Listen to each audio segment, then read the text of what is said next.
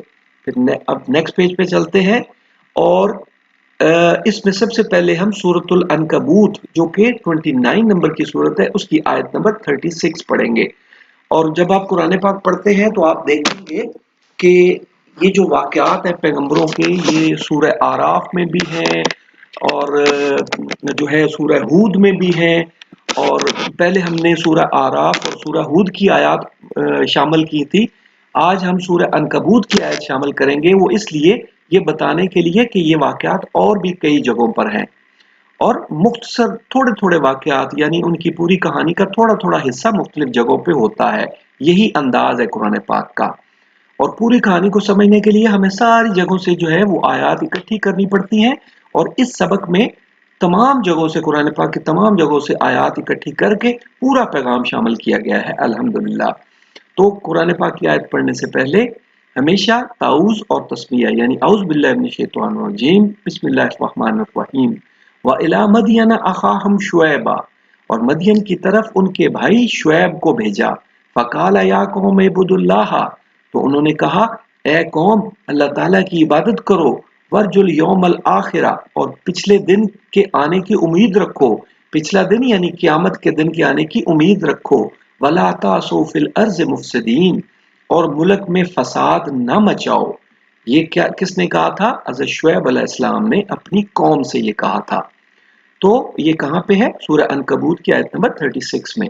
اب یہاں سے پڑھیں گے، تو ان کی قوم میں جو لوگ سردار اور بڑے آدمی تھے وہ کہنے لگے کہ شعیب، ہم تم کو اور جو لوگ تمہارے ساتھ ہیں ایمان لائے ہیں ان سب کو اپنے شہر سے نکال دیں گے۔ اب یہ دیکھو، یعنی بات سمجھنے کی بجائے، اچھی بات ماننے کی بجائے وہ کیا جواب دے رہے تھے کہ ہم آپ کو اپنے شہر سے نکال دیں گے۔ آپ کوئی نہیں بلکہ جو لوگ آپ کے ساتھ ایمان لائے ہیں، جن لوگوں نے آپ کی بات مانی، ان سب کو اپنے شہر سے نکال دیں گے، یا تم ہمارے مذہب میں آ جاؤ، یعنی یا تم بھی ہمارے ہی طریقے پر آ جاؤ، جو کام ہم کرتے ہیں تم بھی وہی کرنا شروع کر دو۔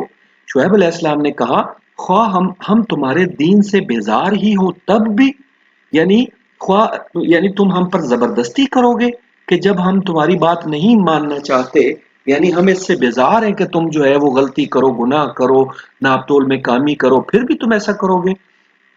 انہوں نے کہا شعیب، کیا تمہاری نماز تمہیں یہ سکھاتی ہے کہ جن کو ہمارے باپ دادا پوجتے آئے ہیں ہم ان کو ترک کر دیں؟ یعنی وہ بت اور وہ چیزیں جن کو ہمارے باپ دادا پوجتے آئے ہیں ان کو ہم چھوڑ دیں؟ ترک کر دیں مطلب چھوڑ دیں۔ اچھا یہی بات دیکھیں، یہ شرک والا معاملہ تھا کہ یہ لوگ بھی شرک کرتے تھے۔ پھر انہوں نے دوسری بات کیا کہی؟ یا ہم اپنے مال میں تصرف کرنا چاہیں، یعنی مال میں اضافہ کرنا چاہیں تو نہ کریں، تو تم تو بڑے نرم دل اور راست باز ہو۔